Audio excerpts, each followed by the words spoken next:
Sejam todas bem-vindas, sejam todos bem-vindos ao canal Evangelho do Reino, Entendes Tu o que Lês? Toda quarta-feira estamos fazendo essa nova série, de aulas sobre repensando a história. Quarta-feira passada nós falamos sobre a Revolução Agrícola, que aconteceu lá no Paleolítico, no Neolítico, finalzinho do Paleolítico, começo do Neolítico.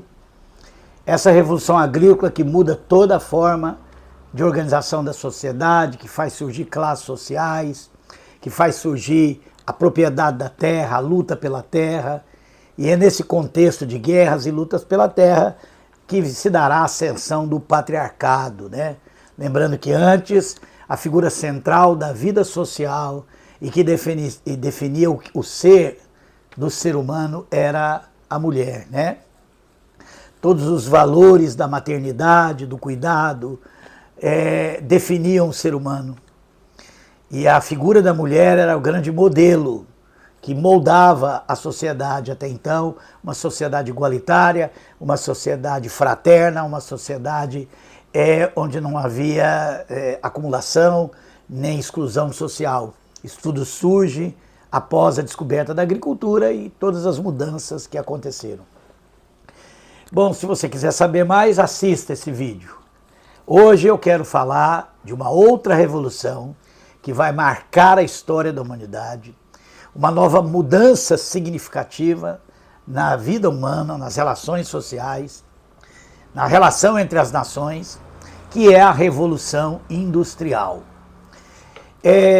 Revolução Industrial, para que a gente rapidamente possa produzir um conceito, é o conjunto de transformações que acontecem no homem e na sociedade a partir da transformação que vai acontecer na indústria.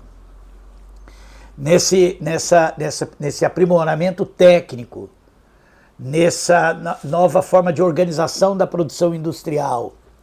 Nós sabemos que quando o capitalismo nasceu, ali na Baixa Idade Média, e durante toda a Idade Moderna, a atividade capitalista esteve restrita ao comércio. É o chamado capitalismo comercial, a primeira fase do capitalismo, que muitos chamam de pré-capitalismo, porque trabalho e capital ainda se encontram no mesmo indivíduo, O capitalista, aquele que realiza a atividade de acumulação de capital, ele o faz através do trabalho. Então o comerciante, ele trabalha, Ele trabalha fazendo comércio e o objetivo dele é ter lucro e acumular capital. Nós ainda não temos o capitalismo propriamente dito, porque ainda faltava o segundo elemento ser definido, Nessa relação de classe dominante e dominada, nós ainda não temos, a configuração, o aparecimento, o predomínio do que a gente chama de proletariado, que são as duas classes sociais do capitalismo, burguesia e proletariado. Esse nome burguesia vem dos burgos, que eram cidades comerciais que surgiram ali na Alemanha, onde é hoje a Alemanha, e os moradores dos burgos, que se dedicavam ao comércio principalmente, porque nessa atividade que estava a atividade capitalista, deram o nome da classe dominante no capitalismo, que é a burguesia. Mas nós também podemos chamar esse burguês de capitalista, E é na Revolução Industrial que esse elemento ele vai moldar essa nova forma, agora já consolidada do capitalismo, porque a Revolução Industrial vai fazer aparecer o proletariado. O proletariado ele aparece como a força trabalhadora principal do capitalismo. Não é o único trabalhador no capitalismo, porque nós temos duas classes sociais no capitalismo, que é a classe proprietária dos meios de produção e a classe trabalhadora. Essa classe trabalhadora, durante o capitalismo comercial, os próprios capitalistas também faziam parte da classe trabalhadora. E uma das mudanças que a Revolução Industrial traz é a separação, entre capitalista, capital e trabalho. Esse novo trabalhador que aparece, que é o trabalhador da fábrica, o diferencial dele é que ele agora é separado definitivamente da sua ferramenta de trabalho, né? Quando teve a Revolução Agrícola, apesar do trabalho da agricultura passar a ser pensado pela classe dominante, no caso aqueles que se apropriaram do Estado, né, do Estado egípcio, dos diversos estados da Mesopotâmia, o trabalho é pensado por essa classe dominante, mais realizado pela classe trabalhadora, um trabalho no campo, repetitivo, rotineiro, mas ainda assim, o trabalhador ainda tem a sua ferramenta de trabalho. Ele é um camponês, ele tem as suas ferramentas, ele trabalha numa terra que não lhe pertence, porque foi apropriada pelo Estado, mas ele ainda trabalha com a sua ferramenta, que é uma característica humana, né? Uma das diferenciações do ser humano para os demais animais é que o ser humano ele tem um cérebro altamente especializado e ele é capaz de produzir ferramentas, né? Essas ferramentas, né? Esses equipamentos técnicos produzidos pelo homem acompanham, né, todo o processo de evolução humana. Então, à medida que o homem aprimora suas ferramentas, ele também se aprimora. Na medida em que as ferramentas evoluem, ele também evolui. Nessa relação entre o homem e sua ferramenta de trabalho, tem todo o processo de desenvolvimento do ser humano. E a Revolução Industrial, a partir do momento que as ferramentas são transformadas em máquinas, né, em grandes máquinas, e essas máquinas pertencem ao dono da fábrica, ao capitalista, e que o trabalhador agora é submetido a um trabalho onde ele não é mais protagonista do trabalho, né? Ele é apenas um operador de máquina, daí o nome operário, né? Então todo o ritmo de produção, toda a mecanização da produção reduz o trabalho do homem a um trabalho repetitivo, a um trabalho simples e repetitivo, um trabalho árduo, um trabalho onde ele pode fazê-lo sem precisar pensar o seu trabalho, né? Se ele já não precisava tanto depois da Revolução Agrícola, depois da descoberta da agricultura, já que o trabalho agrícola é um trabalho mais rotineiro, né? Não depende tanto da habilidade, capacidade, estratégias, ele já é um trabalho mais rotineiro e isso dispensa a necessidade de uma criatividade, como havia na caça, né, na coleta, na pesca. Essa criatividade vai acabar de ser dissipada com a fábrica, né? O trabalhador da fábrica, que vai engrossar a classe trabalhadora, que é a classe trabalhadora predominante do capitalismo. Volto a dizer, não é a única classe trabalhadora. Ainda temos a chamada classe média de trabalhadores livres, né? Cuja profissão é adquirida através de habilidade, conhecimento, né?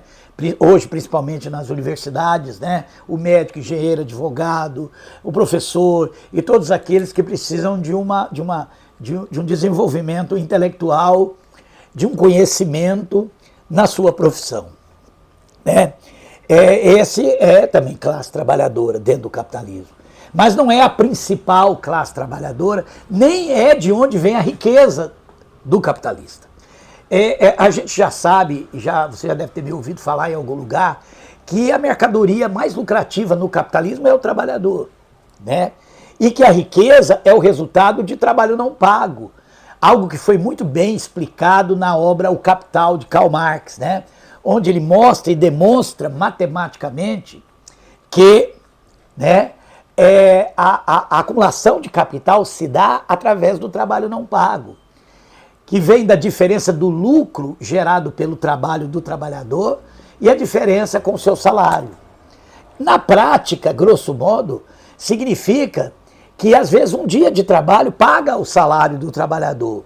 Então, na realidade, ele estaria recebendo um dia e trabalhando 29 dias de graça para o seu patrão.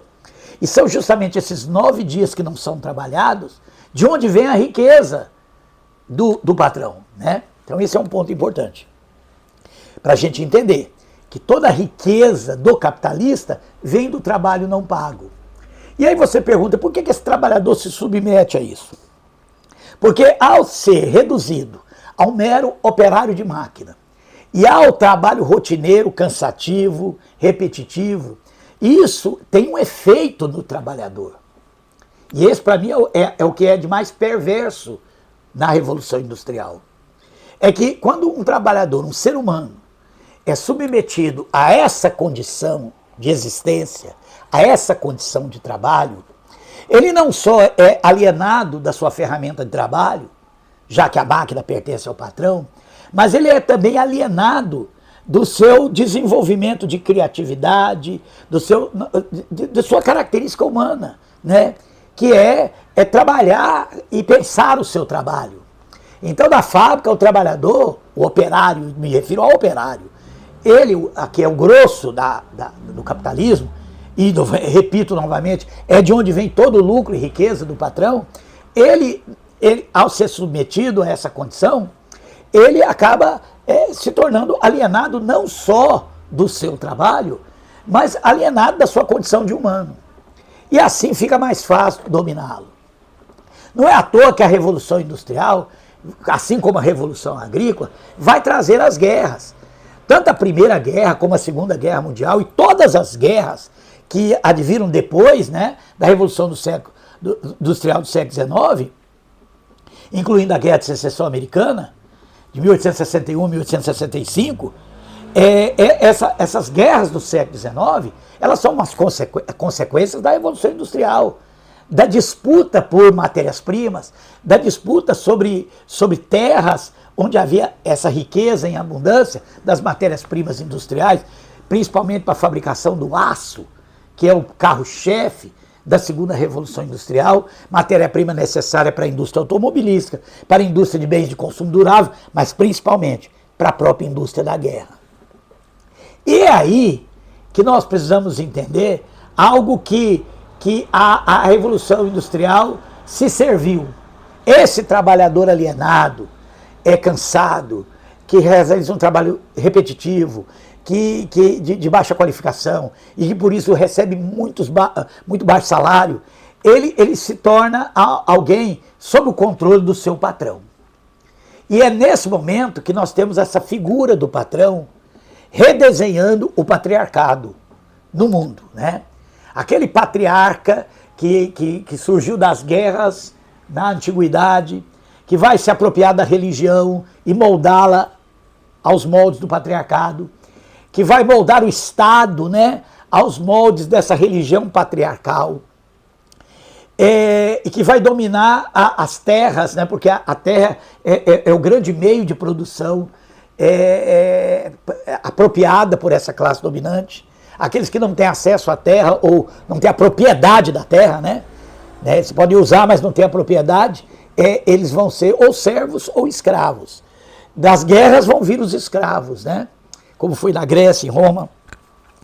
Agora, nós temos um novo patriarca, que é aquele que é o dono da fábrica, o dono das máquinas, né? Vamos lembrar que agora a indústria, ela molda a sociedade, ela se reproduz nas diversas instâncias da sociedade. Então a família fica parecida com a fábrica, a religião fica parecida com a fábrica, a questão da produção em série, a questão do domínio do patrão sobre os seus empregados, né? Então a família começa a ficar moldada dessa forma, onde o homem é o patrão, a mulher o gerente, os filhos são os operários, e eles são moldados, né? Se são de famílias que vêm, a família dos patrões, moldado a ser um patrão. Se é da família dos proletários, moldados a ser proletários, né? Inclusive a palavra proletariado vem de prole, né?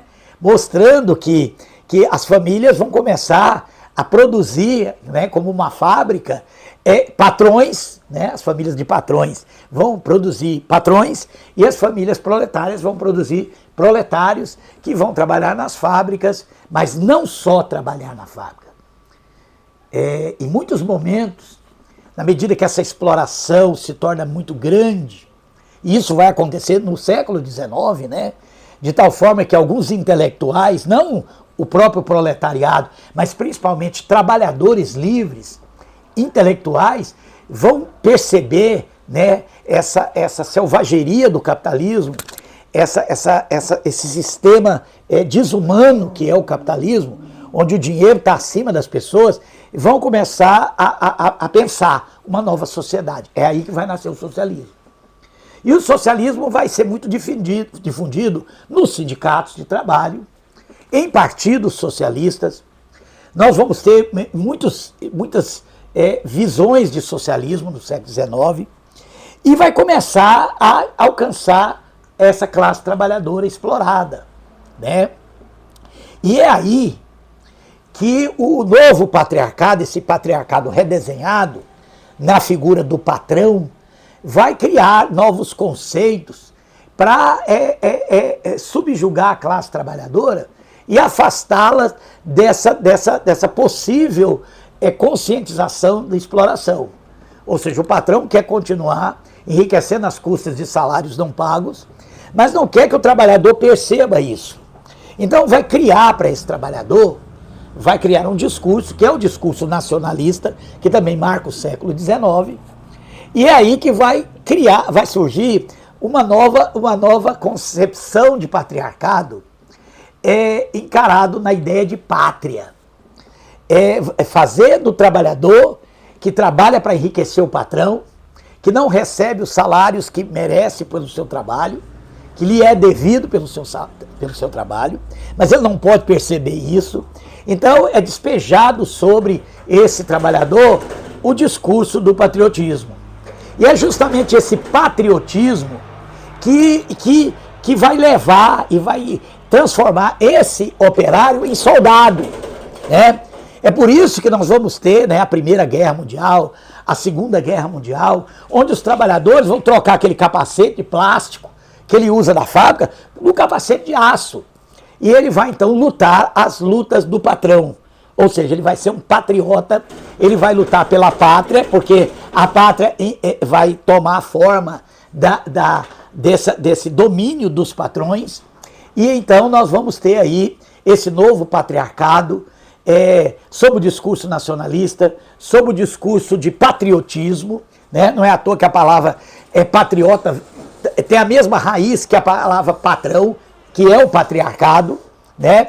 E então esse trabalhador agora, já com a cabeça totalmente alienada, já submetido ao seu patrão, ele começa a acreditar nesse ideal de morrer pela pátria e viver sem razão, né? Então nós temos aí, a partir da Revolução Industrial, do século XIX, essa nova forma de patriarcado, né, que vai ser muito utilizada na primeira metade do século XX, principalmente pelo fascismo e pelo nazismo, né?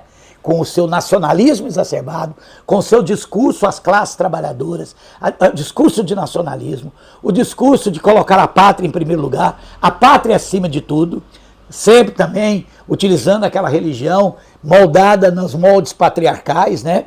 Sempre já com muito mais facilidade agora, porque essa massa operária que já vem de anos trabalhando de forma repetitiva, de forma aviltante, de forma desumana, que transforma o homem numa engrenagem da própria máquina, né? Porque a Revolução Industrial é o protagonismo do trabalho morto, do trabalho da máquina. O trabalho humano tem que se submeter a esse trabalho. Isso atinge o ser humano na sua capacidade de pensar, de criticar, de indagar. O próprio cansaço do trabalho, como era o cansaço do trabalho agrícola, o cansaço do trabalho das fábricas, isso vai minando a capacidade crítica do ser humano e tornando mais suscetível e mais facilmente dominado pelo interesse dos patrões, que nessa hora também já tomaram o poder do Estado e transformaram o Estado em pátria, né? Eles se apropriam do Estado burguês, Estado burguês liberal, né? Que no fascismo e no nazismo vão ganhar essa conotação de nacionalismo exacerbado. E esse trabalhador que vivia para trabalhar e enriquecer o patrão, agora ele vai se transformar em soldado, e ele vai lutar na guerra, e ele vai morrer pelo patrão, acreditando que está morrendo pela pátria, sendo que a pátria foi totalmente apropriada pelo patrão. Esse é o novo patriarcado. Muito obrigado.